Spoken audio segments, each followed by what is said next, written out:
Okay doctor साहब। सबसे पहले तो आप सबको मेरा नमस्ते। क्या प्रवर्धन के क्या क्या तरीके हैं, क्या क्या प्रवर्धन की सामग्री है और उसका पौधरोपण कैसे किया जाए कि हमें अधिक से अधिक उत्पादन और गुणवत्ता युक्त फलों की प्राप्ति हो सके। तो जहां तक भारत की बात की जाए तो भारत में You can transform your videos from Bharat नहीं है जो विश्व के बाजार में अच्छा मूल्य प्राप्त कर सकें या जो रोगों के प्रति अधिक प्रतिरोधी हो या जो सभी प्रकार की मृदाओं में अधिक उपज दे सके। हम लोग आज भी ट्रेडिशनल किस्में उगा रहे हैं, तो इस पे आज हम लोग बात करेंगे कि किस किस्मों को हमें उगाना चाहिए, क्या नई किस्में आई हैं जिसको हमें किसानों तक पहुंचाना चाहिए और उसको किस तरह से लगाना भी चाहिए, उसको लगाने का क्या तरीका होना चाहिए। तो किसी भी क्रॉप में जो सबसे इम्पॉर्टेंट, सबसे महत्वपूर्ण चीज है उसे उगाने के अलावा वो है उसकी किस्में, कि आप कौन सी किस्में उगाते हैं जो विश्व का जो मार्केट है, विश्व या जो हमारा जो लोकल मार्केट है उसमें जिसकी अधिक डिमांड हो, जिसका अधिक मांग हो। साथ में उसकी गुणवत्ता खाने में कैसी है गुणवत्ता, और गुणवत्ता रखने में कैसी है। मतलब वो खाने में टेस्टी होना चाहिए और जब उसको आप स्टोर करो, उसको रखो तो वो ज्यादा दिन तक खराब ना हो, ऐसी गुणवत्ता युक्त फलों की जरूरत होती है। तो किस्में जो है वो बेसिक आधार हैं, मूलभूत आधार हैं किसी भी फसल की बात की जाए, और खास करके फल वर्गीय फसलों में जैसे अनानास है, यहाँ पे किस्मों का बहुत ज्यादा रोल है। तो अनानास की जो किस्में हैं, अगर उन किस्मों की हम लोग बात करें तो हम पाते हैं कि मुख्यतः जो बहुत सी किस्में हैं, लेकिन हम लोग मुख्यतः किसको उगाते हैं, क्यू एंड क्वीन, जो मोस्ट कॉमन वेराइटीज हैं जो यहाँ पे उगाई जाती हैं भारत में, वो क्यू और क्वीन है। क्यू की ही कुछ जो विगरस वेराइटी उसको हम लोग जाइंट क्यू कहते हैं, क्वीन को लोकल भाषा में हम लोग रानी भी कहते हैं, और ऐसे ही मॉरिशस किस्म है, ये भी क्वीन से मिलती है। जलधूप और लखत कुछ लोकल किस्में हैं, लोकल वेराइटीज हैं असम की, वो भी पॉपुलर हैं, पर्टिकुलर रीजन्स में उसको उगाया जाता है। और अगर हम ग्रुप की बात करें तो इसके 3 ग्रुप हैं जो हमें जानना चाहिए। पहला है कैमन समूह। कैमन समूह को हम स्मूथ कैमन समूह भी बोलते हैं। इस वर्ग के फल जो है वो बड़े होते हैं, आकार में बेलनाकार होते हैं, और इसकी ये खासियत होती है कि इसके पत्तियों पे कांटे कम या नहीं पाए जाते हैं। तो जब पत्तियों पे कांटे कम पाए जाते हैं तो इससे कई आराम हमें मिलता है कि हम इंटरकल्चरल ऑपरेशन, निराई गुड़ाई, खरपतवार नियंत्रण आसानी से कर पाते हैं। साथ में इसके पत्तियां जो है वो फॉडर, पशुओं के चारे के भी काम आ जाती हैं। इस वर्ग के अंतर्गत जो मुख्य किस्में आती हैं उन्हें हम लोग जनरली डिब्बा बंदी या कैनिंग के लिए इस्तेमाल करते हैं। डिब्बा बंदी के लिए भी आजकल पाइनएप्पल की बहुत डिमांड है, जैम वगैरह पाइनएप्पल के बहुत फेमस हैं, पाइनएप्पल जूस भी मार्केट में अवेलेबल है, स्क्वैश है, तो उसके लिए भी पाइनएप्पल का इस्तेमाल किया जाता है। तो डिब्बा बंदी के लिए कैमन समूह का हम मुख्य रूप से इस्तेमाल करते हैं। और कैमन समूह की ये भी खासियत है कि इसकी उपज भी बहुत ज़्यादा है और समूहों की अपेक्षा। दूसरा जो समूह आता है वो क्वीन समूह आता है। क्वीन समूह की ये खासियत होती है कि इसमें पत्तियों पे कांटे पाए जाते हैं, फल बेलनाकार या गोलाकार होते हैं, फल देखने में बहुत ही अट्रैक्टिव, मतलब अच्छे पीले रंग के होते हैं, यूनिफॉर्म होते हैं, टेस्ट में बहुत ही अच्छे होते हैं, और इसे हम लोग टेबल पर्पज या फ्रेश कंजम्पशन या सीधे फल के रूप में खाने में ज़्यादा प्रिफर करते हैं, ज़्यादा अच्छा समझते हैं। डिब्बाबंदी में इसका उपयोग ज़्यादातर नहीं किया जाता, जिसके कई रीज़न हैं, कई कारण हैं कि क्यों हम इसको डिब्बाबंदी में नहीं करते हैं, वो मैं अभी आगे आपको बताऊंगा। तीसरा जो पॉपुलर समूह है वो स्पेनिश समूह। स्पेनिश समूह की ये क्वालिटी होती है कि इसके फल रंगीन होते हैं, जैसे कई बार लाल रंग के अनानास को आपने देखा होगा, तो ये देखने में बहुत ही अट्रैक्टिव होते हैं, जो कि कंज्यूमर्स को प्रेफर कराते हैं कि वो इस तरह के अलग तरह के अनानास को खरीदे। इसका टेस्ट भी ओवरऑल ठीक ही होता है स्पेनिश समूह में भी। इसमें red Spanish, Spanish, Singapore, Mauritius, ये सब किस्में आती हैं। हाँ, स्पेनिश समूह को जो अभी भी स्पेनिश समूह की लिमिटेशंस है कि ये मेट्रो सिटीज़ में जो मॉल्स हैं वहाँ पे ज़्यादा पॉपुलर है, और इसे किसानों द्वारा बृहद पैमाने पर नहीं उगाया जाता, कुछ लिमिटेड एरिया में ही स्पेनिश समूह को उगाया जाता है। और जो मुख्य किस्में भारत में उगाई जाती हैं वो कैमन और क्वीन समूह की ही उगाई जाती है। ठीक है, यहाँ पे कुछ किस्मों का मैंने फोटो भी दिया है कि जो मोस्ट कॉमन किस्में हैं, जैसे मॉरिशस है, MD2 है। MD2 को मैं अभी डिस्क्राइब करूंगा बाद लास्ट में, क्योंकि अभी जो प्रेजेंट नीड है वो MD2 की ही है। MD2 जो है वर्ल्ड नंबर 1 वेराइटी है।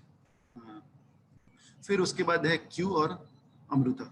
अमृता या अमृता जो है ये भी बहुत ही पॉपुलर वैरायटी है और केरला से है।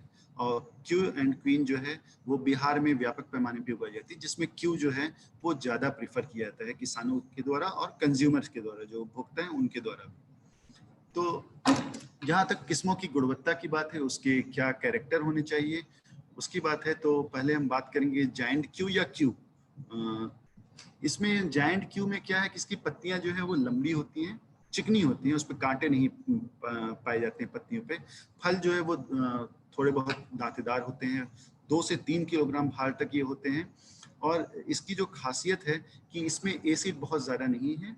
जो एसिड है वो अम्लता जो इसकी है वो 0.6 से 1.2% तक है। साथ में कुल घुलनशील ठोस पदार्थ जो टोटल सॉल्युबल सॉलिड्स जिसे हम बोलते हैं अंग्रेजी की भाषा में, वो 12 से 16 डिग्री ब्रेक्स या 12 से 16% तक के बीच में पाया जाता है। तो जब भी किसी भी फल में जिसका TSS जो कुल घुलनशील ठोस पदार्थ है वो जितना ज़्यादा होगा उसकी मिठास सामान्यतः उतनी ही ज़्यादा होगी, ऐसा पाया जाता है। तो अगर किसी अनानास की किस्म में उसका TSS ज़्यादा है तो हम ये पाते हैं कि उसका जो है मिठास उसकी उतनी ही ज़्यादा है। और इस किस्म की ये खासियत है क्योंकि फल बड़े आकार के होते हैं, पौधे थोड़े बड़े होते हैं आम किस्मों की तुलना में।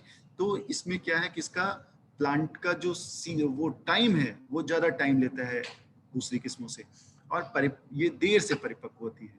और ये भारत में जितने भी अनानास उगाए जा रहे हैं उसमें सबसे ज़्यादा जो किस्म उगाई जाती है वो जायंट क्यू ही है। जायंट क्यू किस्म बिहार में, केरला में, असम में, इन सब में व्यापक पैमाने से उगाई जा रही है। हालांकि बिहार जो है वो अगर हम प्रोडक्टिविटी की बात करें तो हम भारत में तीसरे नंबर पे आते हैं। और उसका रीज़न है कि बिहार भी धीरे धीरे क्वीन को रिप्लेस करके क्यू को उगा रहा है, जिसकी की उपज क्वीन के कंपैरिजन में काफ़ी अच्छी। और इसमें जो 80 से 85% फल है वो जुलाई से सितंबर तक तैयार हो जाते हैं, तोड़ने लायक हो जाते हैं। इसके फल थोड़े हरे और पीले मिक्स रहते हैं, अट्रैक्टिव होते हैं और डिब्बा बंदी के लिए ये किस्म बहुत ही उपयोगी है और मुख्य रूप से इस्तेमाल की जाती है। जो दूसरी महत्वपूर्ण किस्म उगाई जा रही है वो क्वीन है। क्वीन जो है शीघ्र पकने वाली और बहुत ही पुरानी किस्म है। इसे लोकल भाषा में लोग रानी भी बोलते हैं इस किस्म को। इसमें जो खासियत है वो इसका स्वाद बहुत ही अच्छा होता है, लेकिन समस्याएं भी हैं इसे उगाने में क्योंकि इसकी पत्तियों पे कांटे पाए जाते हैं। तो इस तरह से इंटरकल्चर ऑपरेशंस या खरपतवार नियंत्रण, निराई गुड़ाई में थोड़ी सी तकलीफ होती है। और साथ में इसके पत्तियों को हम पशु के चारे के लिए भी इस्तेमाल नहीं कर सकते। और इसका फल जो है वो 1 से 2 किलोग्राम भार तक का होता है और इसकी उपज क्यू की अपेक्षा कम होती है। और क्वीन किस्म में जो इसका गूदा है वो रसदार, मीठा और फल जो है वो पीले होते हैं पूरे, आप फोटो में भी देख रहे होंगे। और अंदर से भी इसका गूदा जो है वो क्रिस्पी होता है, काफ़ी कुरकुरा होता है, एकदम गोल्डन येलो कलर का होता है। और स्वाद और इसमें एक अलग सुवास होती है जिससे कि खाने वाले इसे बहुत ही पसंद करते हैं क्वीन को। और इसमें इसका जैसे क्यू की तुलना में इसमें कम रसेदार होता है तो ये चूता वगैरह कम है, तो खाने में इजी है। टेबल पर्पस के लिए ये बहुत ही अच्छी वैरायटी है जो क्वीन है। किसी का पॉइंटर ऑन है, कृपया वो ऑफ कर लें। हाँ, फिर साथ में इसमें जो फलों की अम्लता है वो 0.6 से 0.8% के बीच होती है। और TSS जो इसका है वो 15 से 16% या 15 से 16 डिग्री ब्रेक्स के बीच होता है, जिसका मतलब कि इसके फल काफ़ी मीठे होते हैं अगर इतना TSS है इसमें। तीसरी जो अच्छी किस्म है वो मॉरिशस है। ये किस्म भी कुछ केरला वगैरह में उगाई जा रही है बहुतायत से। मॉरिशस को जो लोकल भाषा में इसे वाजाकुलम कनारा के नाम से, वाजाकुलम जो पाइनएप्पल रिसर्च सेंटर है वहाँ है और वहाँ पे इसे लोकली बहुत ही ज़्यादा उगाया जा रहा है। इसके फल भी 1.3 से 1.6 किलोग्राम तक होते हैं जो अच्छे साइज के माने जाते हैं। और इसमें फलों का सुगंध और सुवास बहुत ही अच्छा होता है। और इसके भी फल कुरकुरे होते हैं और टेबल पर्पस या डायरेक्ट खाने के लिए आप उसे फल के रूप में खाने के लिए काफ़ी अच्छे होते हैं। इसमें भी TSS जो है जो कुल घुलनशील ठोस पदार्थ है वो 14 से 16% या 14 से 16 प्रेक्स के बीच में होते हैं और ये काफ़ी मीठा होता है और इसकी अम्लता भी कम है जो 0.5 से 0.7% के आसपास होती है, जिससे कि ये खाने को और ही इसका टेस्ट बढ़ जाता है। और ये जो वैरायटी है इसमें कैरोटीन या विटामिन ए की मात्रा काफ़ी अधिक होती है और खनिज और ऊर्जा से भरपूर इसके फल होते हैं मॉरिशस किस्म के अन्य किस्मों की तुलना में। तो इसे भी जो किसान हैं उनके द्वारा काफ़ी प्रोत्साहित किया जा रहा है मॉरिशस किस्म को, खास करके केरला और असम में। चौथी किस्म जो है वो स्पेनिश ग्रुप की है और इस किस्म को मैंने यहाँ पे जो किस्म बताया है वो रेड स्पेनिश है।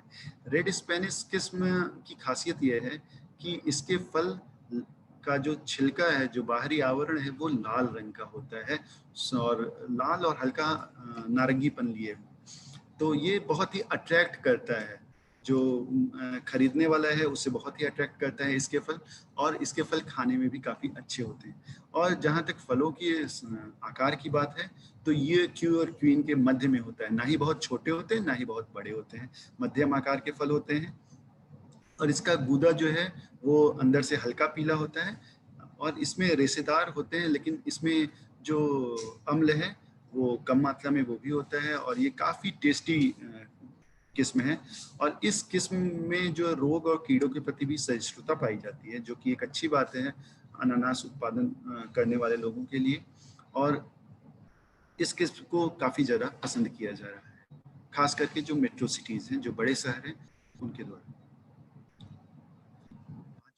जो है वो जलधूप और लखत है। जलधूप और लखत दो अलग अलग किस्में हैं और फोटो में मैंने दिखाया है जलधूप किस्म को कि ये भी क्वीन की तरह ही काफ़ी अट्रैक्टिव किस्म है और ये लोकल किस्म है जिन्हें असम में दो अलग अलग क्षेत्रों में जो सबसे ज़्यादा इस किस्म को उगाते हैं, जो एक स्थान है जलधूप और एक स्थान है लखत, वहाँ पे ये दोनों किस्में बहुतायत से उगाई जाती हैं और उन्हीं स्थानों के नाम पे इसका नामकरण जलधूप और लखत किया गया है। और ये दोनों ही क्वीन समूह में आती हैं, जलधूप और लखत, और इनके फल क्वीन से थोड़े छोटे होते हैं और इनके फलों में जो स्वाद है वो अलग अलग तरह का है। लखत जो है वो थोड़ा खट्टे स्वाद का होता है, जबकि जलधूप जो है वो काफ़ी मिठास युक्त उसके फल होते हैं जलधूप के। तो टेबल पर्पस के लिए हालांकि दोनों ही फल बहुत ही अच्छे हैं जिन्हें टेबल पर्पस के लिए हम यूज़ करते हैं, लेकिन कंज्यूमर की प्रेफरेंस है, अगर कोई थोड़ा खट्टा अनानास खाना चाहता है तो वो जो है लखत किस्म को खरीद सकता है या उगा सकता है, और कोई मीठे अनानास को पसंद करता है तो वो जलधूप किस्म को उगा सकता है।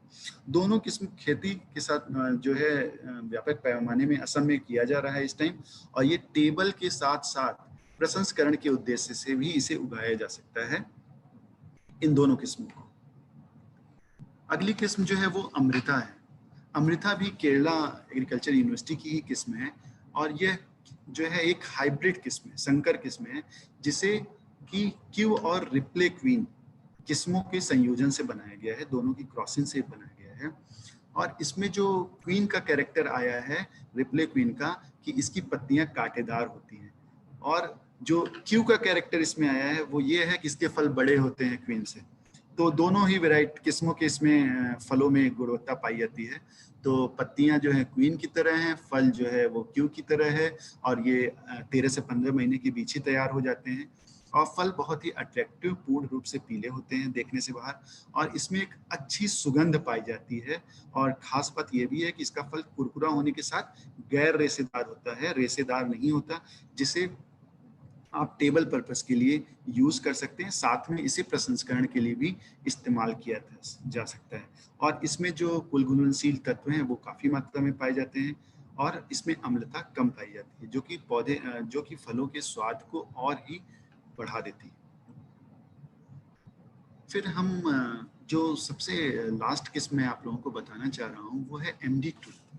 MD2 एक हाइब्रिड अनानास है, हाइब्रिड किस्म है, और अभी लोकल मार्केट हो चाहे इंटरनेशनल मार्केट हो, तो पूरी सारी ओवरऑल ग्लोब जो है, ओवरऑल द वर्ल्ड जो है, पूरे विश्व में ये अपना वर्चस्व बनाए हुए है, ये हाइब्रिड किस्म MD2। और MD2 की खासियत ऐसा नहीं कि इसे लोग सिर्फ देख के लगा रहे हैं, इसकी खासियत इसे जो है विश्व व्यापार में बनाए हुए है, विश्व मार्केट में। और इसकी खासियत ये है कि इसका जो ब्रिक्स है वो बहुत ही अच्छा है। जो टोटल सॉल्युबल सॉलिड्स इसमें पाए जाते हैं, कुल घुलनशील ठोस तत्व, वो 17% या 17 डिग्री ब्रिक्स के पास है, जो इसे काफी मीठा बनाता है। इसमें अम्लता बहुत ही कम है, जो 0.4 से 0.45% के बीच में है, जो इसे खास बनाती है। और इसके फल जो है वो 1.5 से 2 किलोग्राम तक होते हैं। इसमें जो अनानास आप काटते हो तो देखते हो अंदर कोर होता है, कोर बहुत ही कम इसमें पाया जाता है। और इसकी भंडारण क्षमता भी बहुत ही अधिक है। इसे 30 दिनों तक अगर आप किसी कूलिंग मीडियम में करते हो तो 30 दिनों तक इसे भंडारण किया जा सकता है इसका। इसी कारण, यही सब कारण है कि विश्व बाजार में 50 से 55% तक MD2 का एक्सपोर्ट किया जा रहा है, और यूरोपियन मार्केट में 70 से 75% तक। तो जो भी यूरोपियन कंट्री है तो वहाँ पे इस टाइम आप देखोगे तो MD2 की धूम है। और ये जहाँ क्वीन ये सब 20 से 25 दिन तक, हार्डली 20 दिन तक स्टोर किया जा सकता है, वहाँ पे इसे 30 दिन तक आप स्टोर कर सकते हैं। और इसी सब खासियत को देखते हुए हमारे विश्वविद्यालय के द्वारा, बिहार कृषि विश्वविद्यालय के द्वारा, डॉक्टर कलाम कृषि महाविद्यालय, जो कि अनानास पे रिसर्च करने के लिए है, तो यहाँ पे भी हम लोगों ने MD2 को जो है केरला से मंगाया है, उसके कुछ पौधे मंगाए हैं, सकर्स। और उसके बाद हम लोग इसका टिश्यू कल्चर भी शुरू कर रहे हैं, बिहार कृषि विश्वविद्यालय के द्वारा इसका टिश्यू कल्चर पे भी काम किया है, ताकि तेजी से ढेर सारे पौधे हम वो कर सके, बना सके। और ये इसकी एक और चीज़ है कि ये इंटेलेक्चुअल प्रॉपर्टी राइट, जो उस नियम में भी MD2 नहीं आता है, और इसकी ये पेटेंटेड किस्म नहीं है, इसीलिए इस पे कोई भी इसका मल्टीप्लिकेशन बहुत ही आसानी से कर सकता है, उसकी सेलिंग कर सकता है। और अभी जैसे विश्व में बात किया जाए, कोस्टा रिका जो नंबर 1 कंट्री है पाइनएप्पल में, कोस्टा रिका, घाना, क्यूबा, फ्रांस, इन सब देशों में ये बहुतायत से उगाया जा रहा है।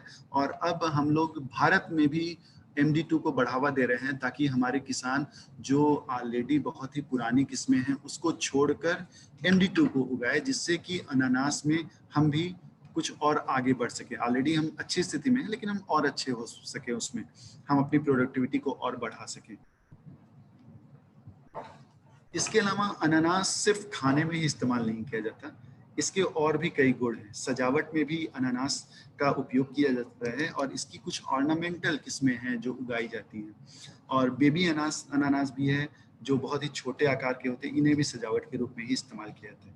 और इनको भी काफ़ी बुके बनाने में या पॉट में लगाने में इनका काफ़ी उपयोग बागवानी में किया जाता है। और इसके फूल और फल और पत्तियाँ तीनों ही बहुत ही खूबसूरत होते हैं, और इस टाइम लैंडस्केप में या गार्डन्स में इनको उगाया जा रहा है, और लोग इन्हें पसंद भी कर रहे हैं।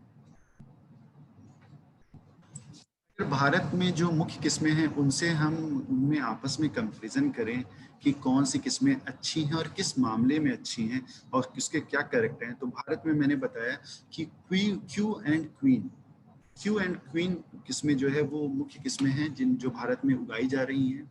और अगर इनका कंपैरिजन करें, इनमें आपस में हम लोग देखें कि क्या इसके गुण हैं, तो जहाँ तक पत्तियों की बात है, तो मैंने पहले ही बताया कि क्यू की जो पत्तियाँ हैं उस पर कांटे नहीं पाए जाते, जबकि क्वीन जो किस्म है, रानी किस्म है, उसकी पत्तियों पे कांटे पाए जाते हैं। और जहाँ तक गुद्दे का गुण है अंदर के, तो क्यू का गुद्दा बहुत ही उत्तम होता है, और क्वीन में भी उत्तम होता है। हालांकि क्वीन का गुद्दा उतना रसीला नहीं होता क्यू के कंपैरिजन में। और जहाँ तक मुरब्बा बनाने की बात है, तो क्यू मुरब्बा बनाने के लिए बहुत ही अच्छा किस्म है, और ये डिब्बा बंदी के लिए, कैनिंग के लिए भी एक अच्छी किस्म है, जबकि क्वीन उस कंपैरिजन में नहीं है, हालांकि ये भी अच्छी किस्म है। और फलों की उपज की बात करें तो क्यू के फल बड़े होते हैं और अधिक उपज देते हैं, जबकि क्वीन जो है उसके फल औसत आकार के होते हैं और उससे कम उपज मिलती है। फलों का आकार क्यू का अच्छा है, बेलनाकार है, जैसा फोटो में भी दिखाया हूं मैं इसमें क्यू के फोटो और क्वीन को। और क्वीन जो है वो थोड़ा गोलाकार शंकुनुमा है, और पकने के बाद क्वीन का फल ज़्यादा सुंदर आता है, वो सुनहरा पीला होता है, जबकि क्यू के फल जो है थोड़ा हरापन लिए हुए पीले होते हैं। और क्वीन में कांटे होते हैं। आप जब जानोगे तो जो कांटे होते हैं पत्तियों पे, वो सूखा प्रतिरोधी बनाते हैं, जबकि क्यू में कांटे नहीं होते, इसीलिए ये सूखे के प्रति थोड़ा संवेदनशील है क्वीन के कंपैरिजन में, और इसीलिए ये सुखाड़ से मध्यम प्रतिरोधी है, जबकि क्वीन जिसमें कांटे पाते हैं वो प्रतिरोधी है। इसी तरह मॉरिसस वैरायटी जो है वो भी सुखाड़ के लिए प्रतिरोधी है।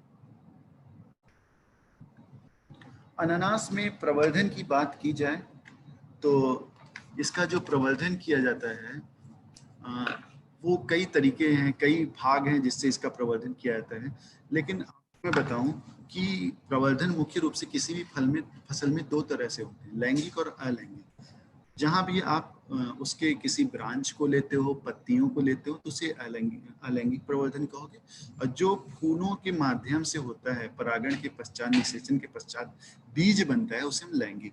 जैसे आप टमाटर, बैगन, मिर्च की बात करो तो उसमें आप लैंगिक प्रवर्धन करते हो, जबकि अनानास में आप अलैंगिक, ऐसे ही केले में भी आप अलैंगिक प्रवर्धन करते हो। तो अलैंगिक प्रवर्धन के लिए हम लोग वानस्पतिक या कारिक भागों का उपयोग करते हैं। जो वानस्पतिक भाग इसके लिए अनानास में सबसे ज्यादा उपयोग किए जाते हैं वो है स्लिप, सकर और क्राउन या मुकुट भी बोलते हैं इसे।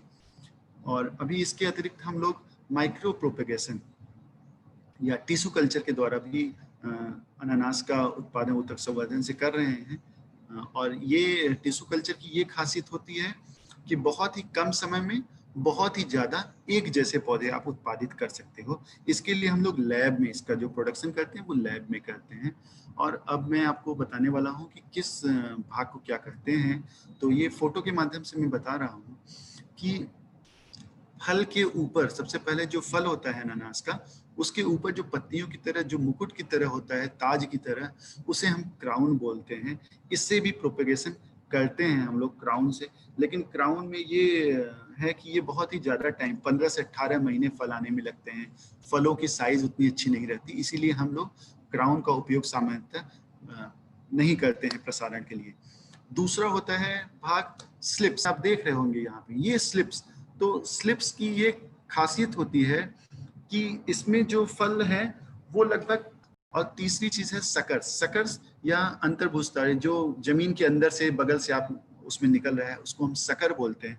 सकर जो है ये जो है 24 माह लगते हैं फल आने में सकर को। और सकर का उपयोग स्लिप के बाद अगर हम सेकंड रिकमेंडेशन करते हैं तो सकर्स को करते हैं कि आप सकर को लीजिए अगर आपके पास स्लिप पर्याप्त मात्रा में नहीं है। और थर्ड पे आता है क्राउन। और एक फोटो मैंने यहाँ दिखाया है टिश्यू कल्चर प्लांट, या जो उतक संवर्धन से जो पौधे बनाए जाते हैं। टिश्यू कल्चर लैब में बनता है और अभी ये मोस्ट कॉमन मेथड है। हमारी यूनिवर्सिटी भी, विश्वविद्यालय जो है इस पे काम कर रहा है अनानास का टिश्यू कल्चर प्लांट पे, कि उसका जल्दी से जल्दी टिश्यू कल्चर प्लांट उगाया जा सके। और इसके लिए MD2 वैरायटी पे खास करके उसका उत्पादन भी शुरू कर दिया गया है। अभी रिसर्च चल रहा है इस पे। और अनानास में जो इसके रोपण की बात है तो इसकी रोपण की कई तरीके हैं। पहला तो फ्लैट विस्तार मेथड है। इसमें हम लोग क्या करते हैं कि सिंपल बेड पे हम लोग अनानास लगा देते हैं। दूसरा है कुंड, आप एक एक जो है गड्ढा बना करते हैं। फिर समोच्च मेथड है और खाई मेथड है। लेकिन जो इसकी सबसे अच्छी जो तकनीक है वो ये है कि आप रेज्ड बेड पे उसको उगाओ। ठीक है, फोटो में आपको दिखाया भी गया है कि रेज्ड बेड में इसको उगाते हैं। रेज्ड बेड पे जो उभरी हुई क्यारियां हैं उस पे भी अनानास उगाने के 3 तरीके हैं। एक है एकल पंक्ति प्रणाली, दूसरा है डबल पंक्ति प्रणाली, और तीसरा है ट्रिपल या 3 पंक्ति प्रणाली। तो इन दोनों प्रणालियों में, तीनों प्रणालियों में एक चीज है कि जो एकल पंक्ति है उसमें सिर्फ एक एक पौधा ही, एक लाइन ही लगाते हैं हम लोग, और दोनों साइड उसके एक एक, उसके बाद दोनों साइड खाई रहेगी। इसमें जो पौधे से पौधे की दूरी है वो 30 सेंटीमीटर रखते हैं, और जो पंक्ति से पंक्ति की दूरी है उसको 60 सेंटीमीटर रखते हैं। तो इस मेथड को लेकिन बहुत ही लिमिटेड, बहुत ही कम वो किया जाता है, लोग फॉलो कर रहे हैं। दूसरा मेथड है डबल पंक्ति प्रणाली। डबल पंक्ति प्रणाली को ही फोटो के माध्यम से मैंने दिखाया है क्योंकि यही मोस्ट कॉमन और सबसे अच्छा मेथड है अनानास लगाने का, डबल पंक्ति प्रणाली। डबल पंक्ति प्रणाली में आप 30 सेंटीमीटर पौधे से पौधे की दूरी रखते हैं और 60 सेंटीमीटर लाइन से लाइन की दूरी रखते हैं, तथा बीच में खाई बनाते हैं, बीच में जो है आप ट्रेंच बनाते हैं, और इसकी दूरी भी आप 90 सेंटीमीटर के आसपास रखते हैं। और फिर तीसरा तकनीक है ट्रिपल पंक्ति प्रणाली। ट्रिपल पंक्ति प्रणाली में भी हम लोग पौधे से पौधे 30 सेंटीमीटर, रो से रो 60 सेंटीमीटर रखते हैं। इसमें बस ट्रिपल पंक्ति प्रणाली में ये अंतर है कि इसमें एक बेड पे 2 की जगह 3 लाइनें लगा दी जाती हैं। तो 3 लाइन लगाते हैं, लेकिन 3 लाइन लगाने से समस्या क्या आती है कि आपको वीडिंग वगैरह करने में और इंटरकल्चरल ऑपरेशंस में थोड़ी कठिनाई होती है। इसीलिए जो रिकमेंडेड टेक्निक है पाइनएप्पल अनानास लगाने की, वो डबल पंक्ति प्रणाली है। इसे ही ज़्यादा बढ़ावा दिया जाना चाहिए। और रोपण समय की बात की जाए तो जहाँ सिंचाई की सुविधा है वहाँ वर्ष में किसी भी समय इसे लगाया जा सकता है। लेकिन जो किशनगंज जिला है, यहाँ पे फरवरी माह से अक्टूबर तक इसकी शक्कर की उपलब्धता हो जाती है जनरली, इसके स्लिप्स की, और स्लिप के माध्यम से इसको उगाया जाता है। और अक्टूबर से नवंबर और जून से जुलाई जो रोपण का समय है उसको सबसे ज़्यादा आदर्श माना जाता है, क्योंकि जून जुलाई में जब बारिश होती है तो, और या अक्टूबर नवंबर में जब काफ़ी तेज़ धूप नहीं रहती है, तो उस टाइम इसके पौधे आसानी से लग जाते हैं और ये कम ही अवधि में इसमें फूल भी आ जाते हैं। और इसके जो फूल निकलने की अवधि है वो जनवरी से मार्च तक होती है। सामान्यतः 7-8 महीने बाद इसमें फूल आता है और फल आते आते 12 महीने। और फूल आने के लिए मैं बताऊँ, वो आगे वैज्ञानिकों द्वारा बताया जाएगा कि हम लोग हार्मोन्स का इस्तेमाल करते हैं, जैसे इथेरल है। तो हार्मोन के इस्तेमाल से हम जल्दी फूल लेते आते हैं किस्मों में, क्योंकि ऐसे अनानास 15 महीने तक चला जाएगा उसकी क्रॉप, लेकिन हम लोग चाहते हैं कि 12 महीने तक उसमें फल आके उसकी हार्वेस्टिंग कर ली जाए, पहली जो हार्वेस्टिंग करते हैं। तो उसके लिए हार्मोन्स का इस्तेमाल किया जाता है पादप नियामकों का। फिर रोपण हेतु पौधों की आवश्यकता की बात की जाए तो सामान्य तकनीक में आप जैसे लगाते हो 40-60-90, पौधे से पौधे की दूरी 40 सेंटीमीटर या 30 सेंटीमीटर, रो से रो की 60 सेंटीमीटर, और जो एक उस क्यारी से दूसरे क्यारी की दूरी 90 सेंटीमीटर रखते हैं। तो इससे लगभग 30 से 35 हजार पौधे प्रति हेक्टेयर आ जाते हैं। अगर आप सघन बागवानी में 25 सेंटीमीटर की दूरी पर उगाते हो, पौधे से पौधे 25 सेंटीमीटर हम रखते हैं, तो ये लगभग 1 लाख के आसपास इसमें पौधे आ जाते हैं। और अगर अधिक उपज के लिए 25 सेंटीमीटर पर लगाते हो तो यहाँ पे क्योंकि रो से रो की दूरी 60 सेंटीमीटर रखते हैं, तो यहाँ पे 53,000 पौधे आ जाते हैं। तो पौधों का सीधा रिलेशन है उसकी उपज से। अगर आप ज़्यादा मात्रा में पौधे लगाएंगे तो आपको ज़्यादा उपज मिलेगी। और किस्म का भी है यहाँ पे रोल कि आप कौन सी किस्म उगाते हैं। लेकिन मैं भारत के परिप्रेक्ष्य में बताना चाहूँगा, खास करके बिहार के बारे में, कि बिहार में अगर जो जाइंट क्यू या क्यू वेराइटी है उसको उगाया जा रहा है, अगर उसके 35,000 पौधे आते हैं पर हेक्टेयर, ठीक है, तो 35,000 पौधे आते हैं तो आपका जो उपज होगा वो लगभग 30 से 35 क्विंटल होगा प्रति हेक्टेयर, ठीक है। और अगर आप जो है सॉरी 30 से 35 टन पर हेक्टेयर होगा आपको। अगर आपका जैसे 1 लाख पौधा आता है तो आपकी जो उपज होगी वो लगभग 100 टन के आसपास होंगी, 100 से 105 टन के आसपास। अगर 1 लाख पौधा आप लगाते हैं प्रति हेक्टेयर तो 100 टन के आसपास आपकी उपज होगी। जैसे मैंने बताया है अत्यधिक उपज है तो 53,000 पौधे आप लगा रहे हो, 53,300 पौधे आप लगाते हो, तो जो आपकी उपज मिलेगी वो आप यही रेशियो जान लो, तो उपज लगभग 50 से 55 टन के आसपास। तो जितना पौधा है, जितने हजार पौधे, लगभग जैसे 50,000 पौधे हैं तो 50 टन के आसपास। 35,000 पौधे प्रति हेक्टेयर आप लगाते हो तो 35 टन के आसपास उपज आपको मिलेगी। ये सीधा साधा कैलकुलेशन है। जाइंट क्यू के बारे में मैं बात कर रहा हूँ, उस वेराइटी का जो यहाँ पे उगाई जाती है। और उच्च घनत्व रोपण के लिए 70 से 105, वही जो मैं बात बता रहा हूँ कि उसके और भी खासियत है उच्च घनत्व में कि खरपतवार सामान्यतः कम उगते हैं, सूर्य की किरण जो है वो फलों को संरक्षित करती है, जिससे कि फल में यहाँ पे एक सन स्केल्ड प्रॉब्लम आती है, जिससे सनबर्न हो जाते हैं, पौधे के जो फल है वो पीले पड़ जाते हैं थोड़े कुछ स्थानों पे सूर्य की ज़्यादा तेज रोशनी होने से। तो ये सब भी आराम होते हैं। साथ में आपको जब भी अनानास लगाना है मल्चिंग को भी फॉलो करना है, मल्चिंग को अलग से वैज्ञानिक के द्वारा बताया जाएगा। और रोपण सामग्री जो है उसको ये याद से कि जब भी आप रोपड़ करेंगे तो जो स्लिप है चाहे सकर है उसका ट्रीटमेंट जरूर करेंगे, ठीक है।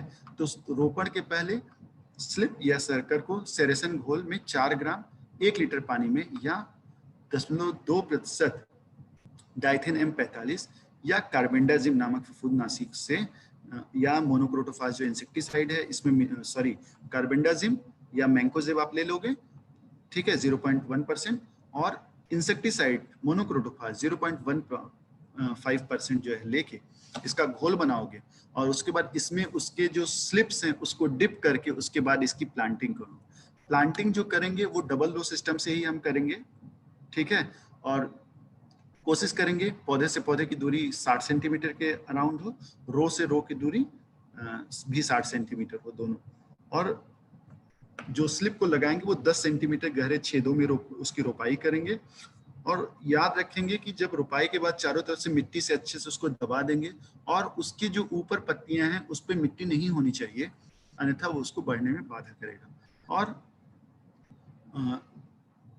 और उसके पहले उसको आप ट्रीट करेंगे, मैंने बता दिया है कैसे ट्रीट करना है। और यही अनानास के बारे में मेरी तरफ से वो कंप्लीट हुआ। अगर आपको किसी भी प्रकार का कोई भी प्रश्न जो मैंने टॉपिक पढ़ाया है उससे रिलेटेड है तो आप बेझिझक पूछ सकते हैं। अभी इनको सवाल पूछना है वो हैंड रेज करें, उसमें हैंड रेज ऑप्शन है, वो सवाल मैं फिर यहाँ से उनका आवाज में कोई सवाल या कोई जानकारी आप चाहते हैं तो आप मुझसे पूछ लीजिए।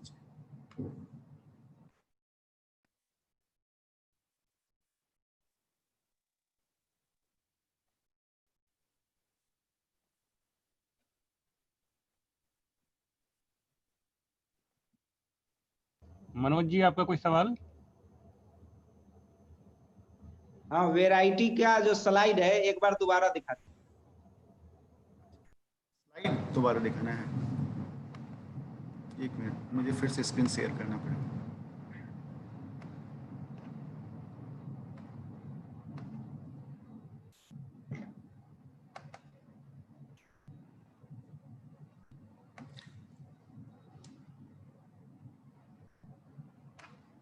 दिख रहा है आपको?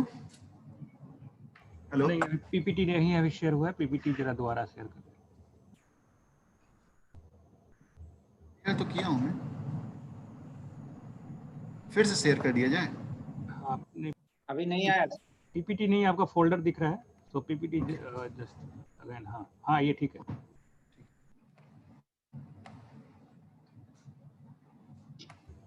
अनानास का मैंने बताया कि जो मुख्य किस्में हैं जो ये बिहार में उगाई जा रही हैं वो जायंट क्यू या क्यू और क्वीन है, ठीक है। और मैं ये टीचिंग मटेरियल, ये पीपीटी आप लोगों को भेज दूंगा, इसके लिए आप लोग वो परेशान मत हो, ठीक है।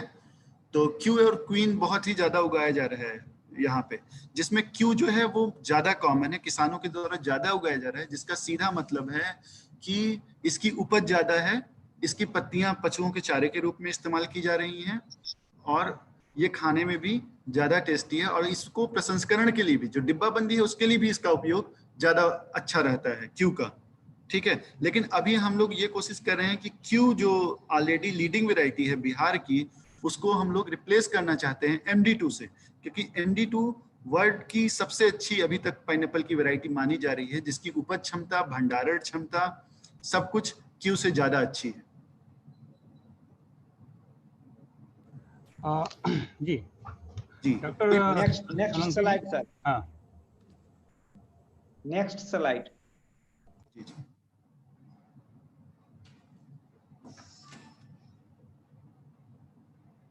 Next slide.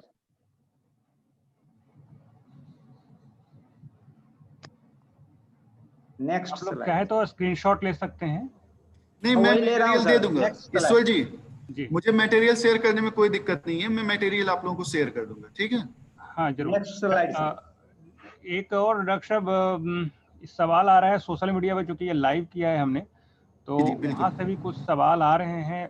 सवाल जो है ये झारखंड से दयाराम पूछ रहे हैं कि झारखंड की मिट्टी में क्या यह उगाया जा सकता है, किस मौसम में झारखंड के लिए उपयुक्त है। तो अभी पहला सेशन जो हम लोगों का था लेक्चर जी। वो इसी पे था अनानास का कि उसकी जलवायु क्या होनी चाहिए, ठीक है। तो जहां पे भी तापक्रम 10, मेरी बात सुनिएगा, 20 से 30, जहां पे भी तापक्रम, नहीं मैं बता रहा हूं, जहां पे भी तापक्रम 10 से 38 डिग्री सेंटीग्रेड के आसपास है जिस भी जगह पर, ठीक है, और जहां पानी ना रुकता हो, जहां मिट्टी थोड़ी बलुई हो, वहां पे अनानास की खेती की जा सकती है। तापमान 10 से 38 जिस जगह पे हो वहां पे इसकी खेती की जा सकती है। 20 से 30 इसके लिए ऑप्टिमम है, लेकिन 10 से 38 जहां रेंज करेगा टेम्परेचर, वहां इसकी खेती हो सकती है। जैसे मैं बात करता हूं अभी भागलपुर की, वहां पे तापमान 45 चला जा रहा है, क्यों ईश्वर जी? जी बिल्कुल। तो वहां पे इसकी खेती नहीं अच्छी हो सकती, क्योंकि 45 चला जा रहा है, सनबर्न हो जाएगा। मैंने अभी बताया ना कि इसमें एक प्रॉब्लम होती है, फलों में सनबर्न हो जाता है, ठीक है, वो जल जाएंगे उसके फल, उस पर चकत्ते पड़ जाएंगे, तो वहां पे उसकी खेती नहीं अच्छी हो सकती। इसके लिए सामान्य तापमान 10 से 38 जहां जाएगा वहां पे इसकी खेती आप कर सकते हो। जी जी, तो बहुत बहुत धन्यवाद आपका। और ये सेशन यहाँ पे अभी खत्म हो रहा है।